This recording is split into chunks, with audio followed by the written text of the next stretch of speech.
Welcome to Enlighten Your Souls with Islamic knowledge provided by the platform of Ruqe Buli, Speech of Soul.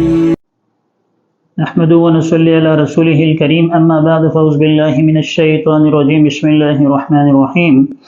حضرت ابو ہریرہ رضی اللہ تعالیٰ راوی ہیں کہ نبی کریم صلی اللہ علیہ وسلم نے فرمایا، جب تم جماعت میں شریک ہونے کے لیے نماز میں آؤ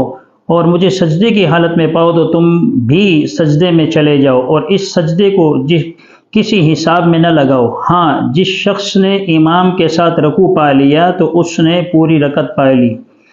سنن نبی داؤد میں جو حضرت ابو ہریرہ رضی اللہ عنہ سے یہ روایت مروی ہے، اس میں رسول اللہ صلی اللہ علیہ وسلم نے ایک خاص مسئلے کی طرف رہنمائی فرمائی ہے،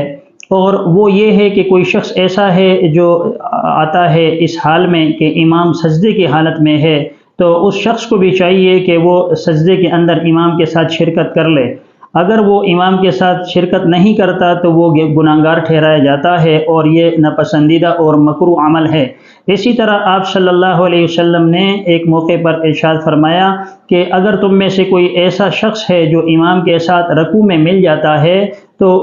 حدیث شریف کے اندر آتا ہے کہ جس نے رکوع پا لیا امام کے ساتھ تو گویا اس نے وہ رکعت پا لی۔ اب ایک شخص ایسا ہے کہ وہ مسجد میں آتا ہے اور دیکھتا ہے کہ امام صاحب وہ رکوع کے اندر ہیں، تو اگر وہ رکوع میں شرکت کرتا ہے تو اس کو وہ رکعت مل جاتی ہے۔ تو ہمیں چاہیے اگر امام سجدے کی حالت میں ہے تو جیسے کہ آپ صلی اللہ علیہ وسلم نے فرمایا کہ ابو ہریرہ رضی اللہ عنہ سے کہ اگر تم مجھے پاؤ سجدے کی حالت میں تو تم پر لازم ہے کہ تم بھی سجدے میں میرے ساتھ مل جاؤ، یعنی یہ ملنا جو ہے وہ لازم اور ضروری ہے۔ اور اگر کوئی شخص انتظار کرتا ہے کہ امام اگلی رکعت کے لیے اٹھے گا تو اس کے ساتھ میں شرکت کروں گا، تو فقہا اس کو مکروہ اور ناپسندیدہ عمل قرار دیتے ہیں۔ اسی طرح یہ جو رکعت ہے جس کے اندر انسان وہ امام کے ساتھ ملتا ہے سجدے کی حالت میں، تو یہ رکعت وہ کاؤنٹ نہیں کی جاتی، شمار نہیں کی جاتی، اس کے علاوہ جو رکھتے ہیں وہ اس کی شمار کی جائیں گی۔ اللہ تبارک و تعالی ہمیں ان مسائل کو سمجھنے کی اور ان پر عمل کرنے کی توفیق عطا فرمائے، آمین وآخر دعوانا ان الحمدللہ رب العالمین۔